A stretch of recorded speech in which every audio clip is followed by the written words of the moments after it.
Hello, good morning students. आज हम उसी टॉपिक पे पीछे वाले क्लास 9 के अंदर मैथ्स चैप्टर नंबर 5 के अंदर इंट्रोडक्शन ऑफ यूक्लिड ज्योमेट्री के बारे में बात करते हैं नेक्स्ट पार्ट में। इससे प्रीवियस पार्ट के अंदर मैंने आपको वीडियो सेंड की थी एक यूक्लिड के पोस्टुलेट और एक्सिम्स के बारे में। उससे प्रीवियस पार्ट के अंदर पार्ट नंबर 1 के अंदर हमने कुछ इसी चैप्टर के बेसिक्स पॉइंट्स डिस्कस किए थे। आज हम एक्सरसाइज 5.1 के बारे में बात करते हैं। एक्सरसाइज 5.1 के अंदर जो क्वेश्चन नंबर 1 है उसके अंदर उसने बोला तो है ट्रू और फॉल्स। जो क्वेश्चन है उसकी ये कुछ स्टेटमेंट मैंने पहले से राइट कर दिया ताकि टाइम ना खराब। अब स्टेटमेंट ट्रू है या फॉल्स वो हमें बताना है और उनके रीजन के साथ बताना है कि क्या ये ट्रू है तो क्यों है, अगर फॉल्स है तो क्यों ना। तो देखिए फर्स्ट पार्ट के अंदर क्या लिखा गया है कि only one line can pass through a single point. Only one line can pass through a single point. क्या ये स्टेटमेंट ट्रू होगी या फॉल्स? तो कैन ओनली वन लाइन, क्या एक लाइन केवल एक ही पॉइंट से पास करती है? मैंने आपको लाइन की डेफिनेशन भी बताई थी। लाइन क्या होती है? which have no ending point and no starting point। तो उसको कहने का मतलब उसके ऊपर बहुत सारे पॉइंट लाई करते हैं। तो दिस स्टेटमेंट इज फॉल्स। ये स्टेटमेंट हमारे पास क्या होगी? False. Because a line can have, या बिकॉज हम ये कह सकते हैं कि a line have many points. तो लाइन एक ही पॉइंट से कभी पास नहीं कर सकती, उसके पास तो बहुत सारे पॉइंट्स होते हैं, वो किसी कितने भी पॉइंट से पास कर सकती है। जब लाइन बनती ही किससे, जिसका कोई स्टार्टिंग पॉइंट और एंडिंग पॉइंट होता है, तो इसका मतलब क्या उसके पास बहुत सारे स्टार्टिंग पॉइंट और एंडिंग पॉइंट क्या है। तो ये एक लाइन कैसे बनती है? फॉर एग्जांपल के लिए जैसे ये सारे पॉइंट से इन सभी को ज्वाइन कर देते हैं तो ये क्या बन जाती है? लाइन बन जाती है। तो इसीलिए कहते हैं कि लाइन को एक पॉइंट से पास थोड़ी ना कर सकती है, सिंगल पॉइंट से पास थोड़ी ना। लाइन सेगमेंट जो उसका एक पार्ट होता है वो भी क्या होता है, कम से कम दो पॉइंट्स को ज्वाइन करने के बाद में हमारे पास क्या बनती है? एक लाइन है, सेगमेंट बनती है। तो लाइन तो उससे तो बहुत बड़ी की बात है। तो लाइन सेगमेंट भी मैंने आपको बताया था, लाइन सेगमेंट क्या इसका एक पार्ट होता है। तो लाइन सेगमेंट के अंदर जब दो पॉइंट्स यूज होते हैं तो एक पॉइंट तो पास करने से ही रहा। तो इसलिए कहते हैं कि only one line can pass through the single point. तो ये स्टेटमेंट क्या होगी? फॉल्स। ऐसा नहीं हो सकता क्योंकि लाइन की डेफिनेशन के अंदर नहीं है। There is infinite number of lines, there is infinite number of lines which can pass through the two distinct points। दो अलग-अलग पॉइंट से इनफाइनाइट मैनी लाइंस पास कर सकते हो। जब दो पॉइंट्स होते हैं, इन दोनों पॉइंट्स को जब मैं ज्वाइन करता हूं तो मेरे पास क्या बनती है? लाइन सेगमेंट बनती है। तो क्या ये स्टेटमेंट सही होगी? फॉल्स। ये स्टेटमेंट भी क्या होगी मेरे पास? फॉल्स। बिकॉज टू पॉइंट्स जब होते हैं, जब दो पॉइंट्स को ज्वाइन करते हैं तो एक ही लाइन सेगमेंट बनती है, infinite number of line segment को कंसीडर करते हैं। तो इसलिए ये स्टेटमेंट क्या होगी? फॉल्स। आगे कहता है थर्ड पॉइंट, ए टर्मिनेटेड लाइन। टर्मिनेटेड कौन सी होती है? टर्मिनेट का मतलब कहीं ना कहीं रुक जाती है। तो A terminated line can be produce indefinitely both side. Yes, कोई भी लाइन रुकी हुई है, ये देख लीजिए यहाँ कोई एग्जांपल है, ये लाइन यहाँ टर्मिनेट होती है।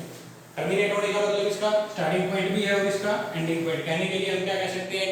Line segment. टर्मिनेटेड लाइन को क्या बोल सकते हैं? एक लाइन सेगमेंट। कहने का मतलब ये एक पॉइंट से स्टार्ट हुई, बी पे रुक गई है, तो रुकने का मतलब टर्मिनेट हो गई है।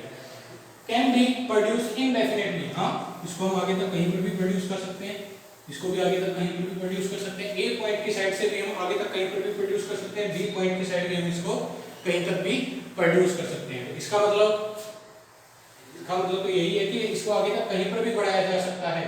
तो हम यस, तो ये स्टेटमेंट क्या होगी? ट्रू। अब ये डायग्राम बना के दिखा देना, इसके लिए रीजन सफिशिएंट होगा कि A terminated line can be produced indefinitely both time. तो इनडेफिनिट का मतलब कि दोनों साइड से हम कितना भी उसको एक्सटेंड कर सकते हैं। तो ये स्टेटमेंट क्या है? ट्रू। तो इसके लिए रीजन के अंदर आप ये डायग्राम बना के दिखा। If two circles are equal, क्या दो सर्कल इक्वल होते हैं? Then their radius are equal. अब दो सर्कल इक्वल कैसे हो सकते हैं? हो सकते हैं, देखिए कैसे।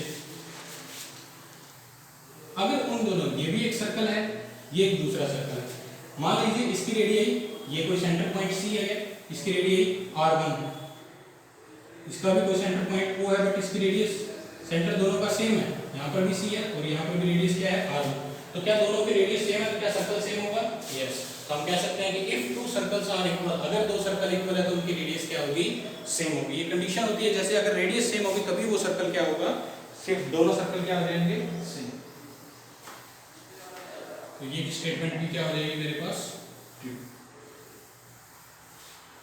नेक्स्ट है हमारे पास कि इफ ए बी, इफ का मतलब क्या होता है, स्टेटमेंट में हमें कोई ना कोई पार्ट गिवन है, ए बी किसके इक्वल है, पी क्यू के, और पी क्यू किसके इक्वल है, एक्स वाई के। तो एक एक्सियोम्स के अंदर बताया गया था, मैंने आपको एक्सप्लेन भी किया था, या जो भी यूट्यूब भेजी उसके अंदर देखिए आप, अगर ए किसके इक्वल है, बी के, और बी किसके इक्वल है, सी के, अगर ए बी के इक्वल और बी सी के इक्वल है तो ए बी किसके इक्वल हो जाता है, सी के। ठीक है, तो इसी पोस्टुलेट, इसी एक्सियोम के हिसाब से हम कह सकते हैं कि ए बी किसके इक्वल है, पी क्यू के, और पी क्यू किसके इक्वल है, एक्स वाई के। तो ए बी किसके इक्वल हो जाएगा, एक्स वाई के। तो दिस स्टेटमेंट इज ट्रू, ये स्टेटमेंट भी क्या हो जाएगी, ट्रू बाय द एक्सियोम्स, यूक्लिड एक्सियोम्स के। तो ये तो था हमारा क्वेश्चन नंबर 1, 5.1 एक्सरसाइज के लिए। अब हम बात करेंगे 5.1 एक्सरसाइज का। सेकंड क्वेश्चन मैंने आपको करवा दिया था जिसके अंदर सिर्फ डेफिनेशंस है, थर्ड क्वेश्चन नहीं है इसके हिसाब से, एक्सरसाइज के हिसाब से नहीं करना है। फोर्थ क्वेश्चन देखिए क्या होता है। ये क्वेश्चन, फर्स्ट जो क्वेश्चन था मैंने एक्सप्लेन इसलिए किया क्योंकि इसके अंदर रीजंस पूछे गए हैं। कोई चीज होती है ट्रू होती है तो क्यों होती है, कोई चीज नहीं होती है तो क्यों ट्रू नहीं है, उसके बारे में, इसलिए ये मैंने आपको यहाँ एक्सप्लेन किया था। सेकंड क्वेश्चन में आपको बेसिक जो फर्स्ट पार्ट था इसका, उसके अंदर करवा चुका हूँ। अब हम क्वेश्चन पे बात करते हैं, क्वेश्चन नंबर 4 के बारे में। देखिए यही एक्सरसाइज 5.1 का क्वेश्चन नंबर 4 क्या राइट करता है, उसके अंदर क्या लिखा हुआ है कि if a point C lies between 2 points A and B, अगर कोई सी पॉइंट्स है वो ए और बी के बीच में लाई करता है such that A B is equal to A C is equal to B C, then prove that A C is equal to 1/2 of A B. एक और मैं स्टेटमेंट राइट कर देता हूं, if a point C lies between 2 points A and B, यहाँ तक बात ठीक है कि कोई C पॉइंट्स है जो A और B के बीच में लाई करता है, सच दैट अगर ऐसा होता है तो AB किसके इक्वल है, AC, AC किसके इक्वल है, BC, then prove that, तो प्रूफ करना है कि AC किसके इक्वल, 1/2 ऑफ BC, और इसका फिगर जो है, डायग्राम जो है वो भी हमें ड्रॉ करना है। देखिए तो क्वेश्चन को करने का तरीका क्या होता है, सबसे पहले जो स्टेटमेंट दी गई है, स्टेटमेंट के अंदर अगर इफ वर्ड आ जाता है तो उसका मतलब क्या है, वो चीज हमें स्टेटमेंट में गिवन है, वो चीज हमें क्वेश्चन बता रहा है, दी हुई है उसने। और प्रूफ का मतलब क्या हो गया, वो हमें आंसर के अंदर लेके आनी है, रिजल्ट के अंदर प्रूफ करनी है। तो देखिए इसका सॉल्यूशन कैसे स्टार्ट करते हैं। तो सबसे पहले इसको लिखने का मेथड होता है, ये क्वेश्चन के अंदर क्वेश्चन को कुछ स्टेप्स के अंदर लिखने का मेथड होता है। कैसे राइट करते हैं, सबसे पहले हम इसके अंदर गिवन, एक वर्ड आता है गिवन, कि जो भी हमें स्टेटमेंट में गिवन है वो हम इसमें राइट कर देंगे। देखिए अब गिवन के अंदर क्या है मेरे पास, इफ, अभी मैंने बताया इफ जो होता है स्टेटमेंट के अंदर गिवन होता है। If a point C lies between the 2 points, diagram बनाइए, कोई सी पॉइंट्स है, जो कोई सी पॉइंट है जो लाई करता है बिटवीन, बिटवीन का मतलब बीच में, 2 पॉइंट्स ए और बी के, ए और बी के बीच में लाई करता है। यहां तक बात समझ आ रही।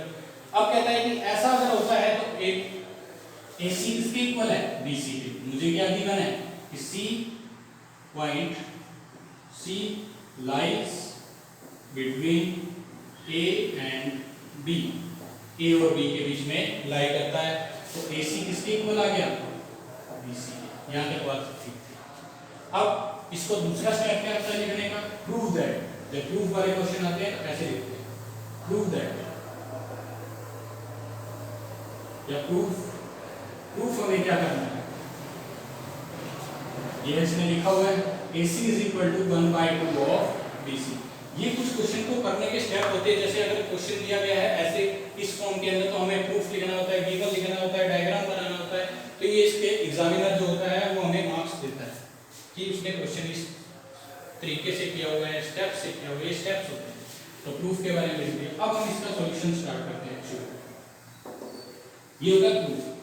कैसे करेंगे? अगर सी ए और बी के बीच में लाई करता है और उसने बोला है कि ए सी हमारे पास क्या है, बी सी के इक्वल, जो गिवन है उसी की बात की ध्यान देते हैं। ठीक है, अभी एक बात देखिए, क्या ए बी लाइन इतनी बड़ी है मेरे पास? ए बी लाइन को पार्ट्स में डिवाइड किया है। क्या ए बी लाइन को मैं लिख सकता हूं ए से सी और सी से बी, या B C, A C plus B C. अब मुझे पता है कि A C as it is B C, B C किसके इक्वल है मेरे पास? हमें स्टेटमेंट में गिवन है, उसका यूज कर लिया। तो बी सी मेरे पास किसके इक्वल है? ए सी। तो यहां मैंने बी सी की वैल्यू पुट अप कर दी, बी सी की वैल्यू मैंने पुट कर दी यहां।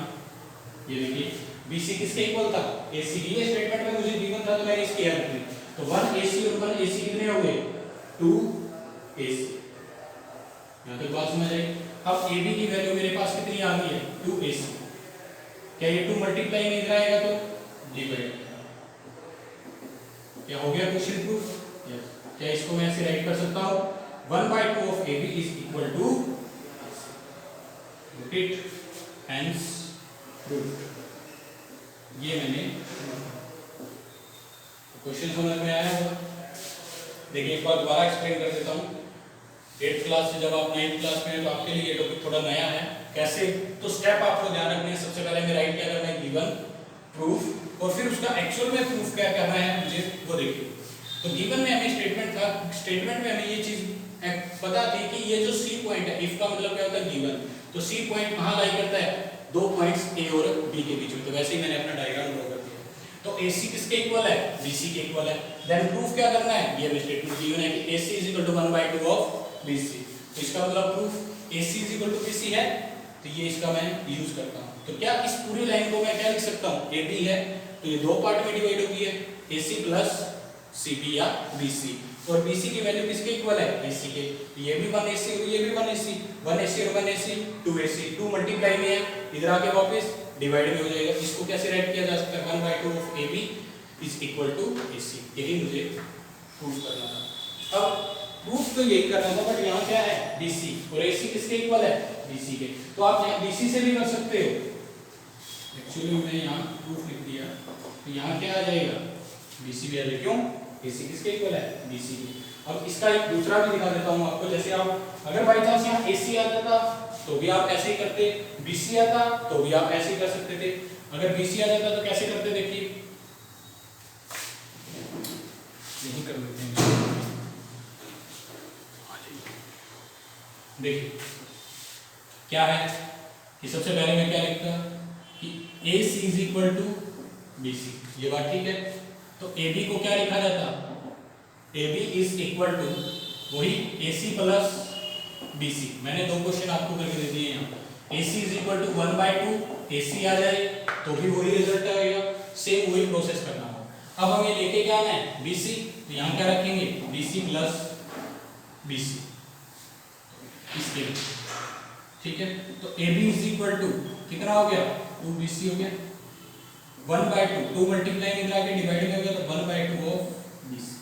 दोनों रिजल्ट आपके लिए कुछ भी आ सकता है एग्जामिनर, तो AC भी दे सकता है और BC भी दे सकता है, तो उसके अकॉर्डिंग देखिए, ठीक है। ये था हमारे पास क्वेश्चन नंबर 4। नेक्स्ट देखिए क्वेश्चन नंबर 5 के अंदर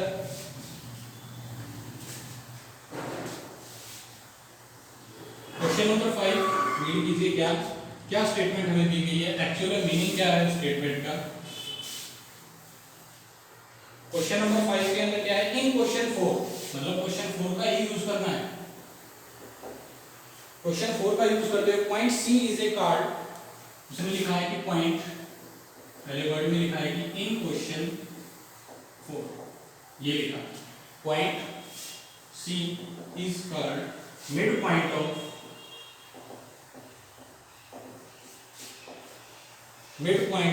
line segment A। Point C को क्या कहा गया है कि AB का एक मिड पॉइंट कहा गया है, तो prove that every line segment, proof क्या करना है? Every line segment has only mid point. कहता है कि एक लाइन सेगमेंट का केवल एक ही मिड पॉइंट होता है। तो इस बात को हमें प्रूफ करना है। देखिए कैसे, वही क्वेश्चन का पैटर्न जैसे हमने पहले वाला क्वेश्चन नंबर 4 किया है, उसी के एल्सियस में लिखा भी है इस क्वेश्चन में। इन क्वेश्चन 4 में हमने क्या प्रूफ किया था कि point C is a mid point of line segment AB। ये बात हम पहले कर चुके हैं। अगर सी कोई मिड पॉइंट है AB का, तो हम उसको क्या लिख सकते हैं? देखिए मेरे पास कोई लाइन सेगमेंट AB है और C इसका मिड पॉइंट है। मिड पॉइंट का मतलब क्या होता है कि अगर कोई भी लाइन सेगमेंट का मिड होने का मतलब क्या, उसको टू इक्वल पार्ट्स के अंदर डिवाइड कर देता है। कौन डिवाइड कर रहा है? C। तो C अगर इसको दो इक्वल पार्ट के अंदर डिवाइड कर रहा है तो क्या कह सकते हैं कि ये जो पार्ट है AC पार्ट है, इस पूरी लाइन का क्या है? हाफ। देखिए कैसे, पहले लिखते हैं वही पैटर्न। गिवन क्या है मेरे पास? Point C is mid point of AB line segment, ये है। अगर C मिड पॉइंट है तो इसको क्या लिखा जा सकता है कि ये AC जो है वो क्या है? हाफ ऑफ AC जो है वो क्या है? हाफ ऑफ AB लाइन का हाफ। आप देख लीजिए क्वेश्चन नंबर 4 के अंदर मैंने यही प्रूफ किया है जो रिजल्ट, कि AC जो है वो है इसके इक्वल है हाफ ऑफ AB के इक्वल है। ठीक है, तो ये हमारे पास गिवन हो गया। प्रूफ क्या करना है? दूसरा पार्ट इसका, स्टेप जो दूसरा है कि prove that the line segment has only and only one mid point. Line segment has only one mid point, केवल एक ही मिड पॉइंट होता है। तो इस क्वेश्चन को करने के लिए मैं कंट्राडिक्शन मेथड होता है। कंट्राडिक्शन मेथड का मतलब क्या होता है? जो स्टेटमेंट दी होती है उसके अपोजिट में हम एक स्टेटमेंट मान के चलते हैं, लेट करके चलते हैं। तो इसने क्या बोला है कि एक ही मिड पॉइंट होगा, बट मैं मान के चलता हूं कि हमारे पास जो लाइन सेगमेंट है AB, इसके दो मिड पॉइंट है। एक तो मिड पॉइंट किसने दिया? C ने, जो हमें गिवन में था। तो मैंने लेट कर दिया इसके पास ही कोई एक पॉइंट है, क्या है? D। कोई भी हो सकता है। तो प्रूफ के अंदर हम ये बात लिखेंगे कि हमें जो प्रूफ करना है इसका एक मिड पॉइंट। तो लेट, कंट्राडिक्शन मेथड बोलते हैं इसे, late D is a mid point of D is a another mid point, यानी कि D is a another mid point of AB line segment। D AB line segment का D कोई क्या है? दूसरा मिड पॉइंट है। पहला तो वही गया कि C मिड पॉइंट है, हमें उस बात से कोई। अब मैंने सपोज किया कि D इसका अगर मिड पॉइंट है, अगर D मिड पॉइंट है, तो अभी हमने बात की अगर ये C मिड पॉइंट था AB लाइन का, तो A से C इस पार्ट को कितना लिख सकते हैं? हाफ ऑफ AB, मतलब पूरी बड़ी लाइन का क्या है? ये आधा पार्ट है। तो उसी तरीके से इसके अंदर भी लाइन सेगमेंट क्या है? AC की तो बात कर ही नहीं रहे, किसकी बात कर रहे हैं? DC की बात कर रहे हैं। तो AB लाइन का हाफ कौन है? A से D। तो हम ये राइट कर सकते हैं फ्रॉम क्वेश्चन 4 के हिसाब से AD is equal to 1/4 of AB। अगर हम इसको इक्वेशन 1 मान के चलते हैं, यहां मत लिखो, ये इक्वेशन 1 हो गई मेरे पास। अगर C मिड पॉइंट का, if C is mid point, अगर C मिड पॉइंट है ऑफ AB लाइन का, ये गिवन था मुझे स्टेटमेंट में, तो मैंने क्या लिखा था कि AC किसके इक्वल आ गया? 1/2 ऑफ AB। इसको आप इक्वेशन नंबर 2 लेट कर लीजिए। यहां तक समझ आया? आगे देखिए, आगे क्या है कि इन दोनों इक्वेशन को कंबाइन करते हैं। अब देखिए इस इक्वेशन के अंदर 1/2 ऑफ AB है, इस इक्वेशन के अंदर 1/2 ऑफ AB है, तो इसका मतलब क्या है? इसकी राइट हैंड, इन दोनों इक्वेशन की राइट हैंड साइड इक्वल है। अगर हमने यूक्लिड के एक्सियोम्स पढ़े हो तो उसके अंदर कहता है कि अगर एक्सियोम्स में क्या था? A is equal to B है और C भी किसके इक्वल है? B के इक्वल है। अगर ये दोनों इक्वल है तो ये पार्ट भी क्या हो जाता है? इक्वल हो जाता है। तो सेम चीज बाय द यूक्लिड एक्सियोम्स के द्वारा हम कह सकते हैं कि from equation 1 and 2 right hand sides are equal, then left hand side are also equal. तो फ्रॉम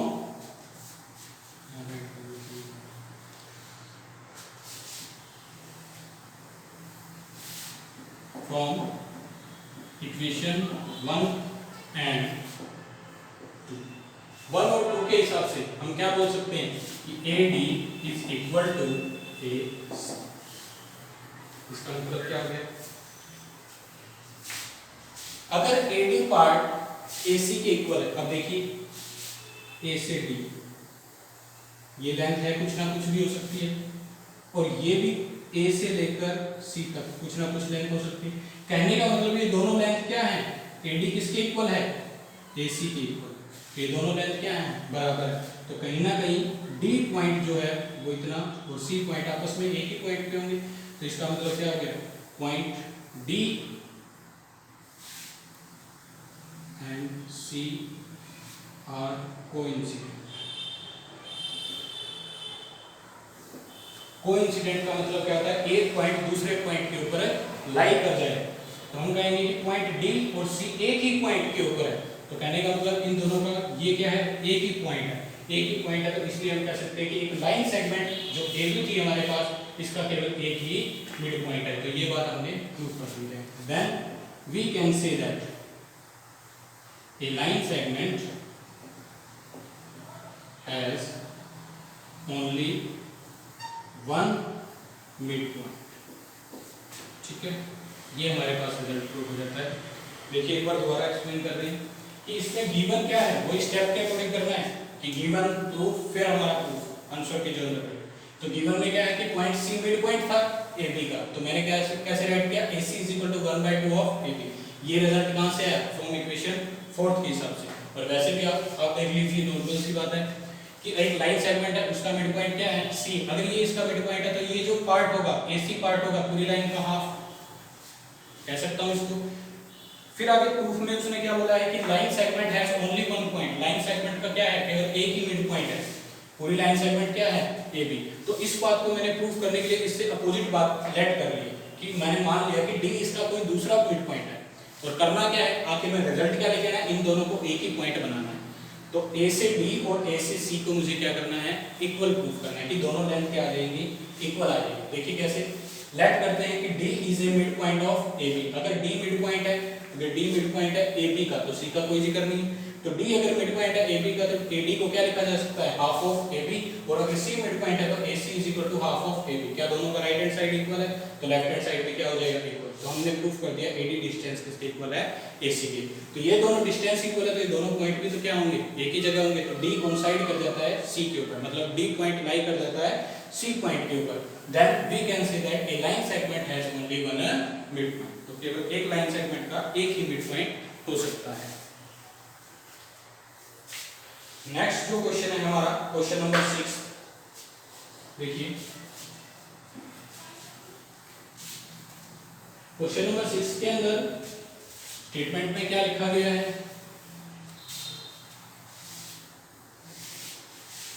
क्वेश्चन नंबर 6 में लिखा गया है कि if AC is equal to BD, AC हमारे पास किसके इक्वल है, BD, then prove that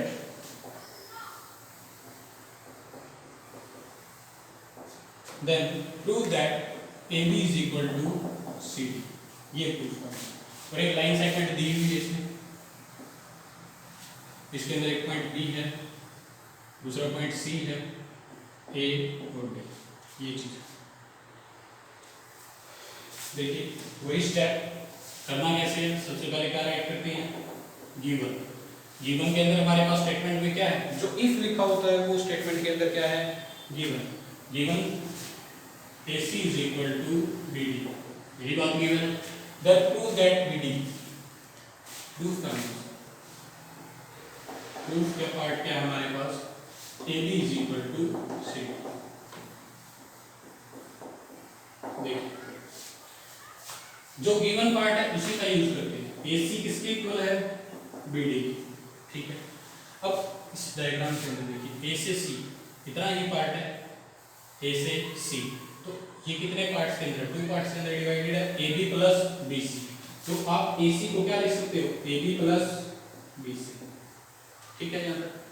दूसरा है BD, B से D, इसके अंदर इस पार्ट को छोड़ देते हैं। अगर B से D देखें तो ये दो पार्ट की तरफ B से C और C से D, तो B से C और C से D। यहाँ तक बात समझ आया। अब AB को मैं यही रख लेता हूँ, BC क्या है, पॉजिटिव है, तो इस साइड आएगा तो किस पे चेंज हो जाएगा, नेगेटिव में। तो BC माइनस BC प्लस एक प्लस का और एक माइनस का दोनों पड़ जाएंगे, तो AB किसके इक्वल आ गया CD का। हेंस ये मैंने क्या कर दिया प्रूफ कर दिया। ठीक है, ये था हमारा क्वेश्चन नंबर, आसान है। देखिए क्वेश्चन नंबर 7 में क्या लिखा हुआ है। 7th क्वेश्चन के अंदर एक हमें एक्सियम मतलब यूनिवर्सल ट्रुथ के बारे में बताया गया जो सच है। देखिए कैसे है वो सच, उसको एक्सप्लेनेशन के बारे में देने के लिए कहा है उसने। हम एग्जांपल के तौर पे उसको समझेंगे।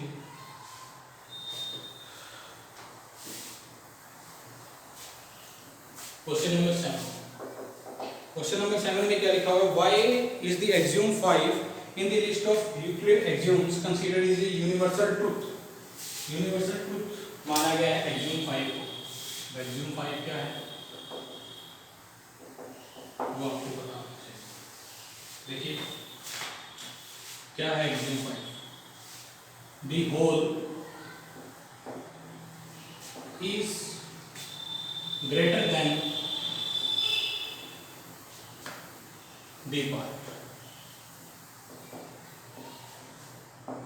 ये the whole is the greater than the part. For example लेके समझते हैं इसको। इसका मतलब क्या है कि जो होल पार्ट होता है, जो होल चीज होती है कोई भी अपने आप में होल इज ग्रेटर देन, वो हमेशा ग्रेटर होगी उसके पार्ट से।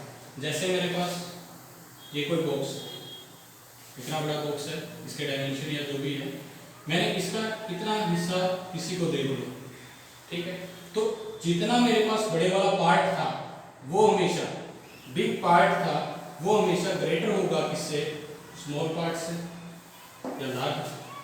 ये पार्ट हमेशा लार्ज होगा इस पार्ट ग्रेटर देन में होगा। एक बात और, जैसे अगर हमें एक रोटी बनानी, मैंने इस रोटी के 4 हिस्से बनाए, ये वाला जो पार्ट होगा ये हमेशा ग्रेटर होगा पूरी रोटी से। Whole part is greater than one part. इसके कितने भी पार्ट कर लीजिए, 1 part, 2nd part, 3rd part, 4th part, सभी से होल पार्ट क्या होगा, अपने आप का जो पूरा हिस्सा होता है वो होगा। एक और एग्जांपल के लिए मेरे पास एक लाइन है 10 सेंटीमीटर की, मैंने कोई लाइन कंसीडर कर ली। इस लाइन के मैंने पार्ट कर दिए, एक पार्ट किया 6 सेंटीमीटर का, दूसरा पार्ट मैंने यहाँ से इसका किया 4 सेंटीमीटर। तो आप देख सकते हो कि 10 सेंटीमीटर जो होगा वो हमेशा 10 सेंटीमीटर जो होगा वो हमेशा ग्रेटर देन होगा 6 से, और 10 सेंटीमीटर हमेशा ग्रेटर देन होगा किससे, 4 से। तो यही बात है कि the whole is greater than the part.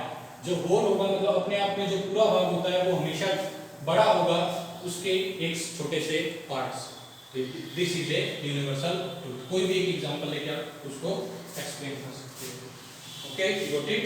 तो ये था हमारे पास 5.1 एक्सरसाइज का सारा पॉइंट ऑफ। किसी को कुछ भी ना समझ आया तो कांटेक्ट कर सकता है। कांटेक्ट नंबर आपको मैंने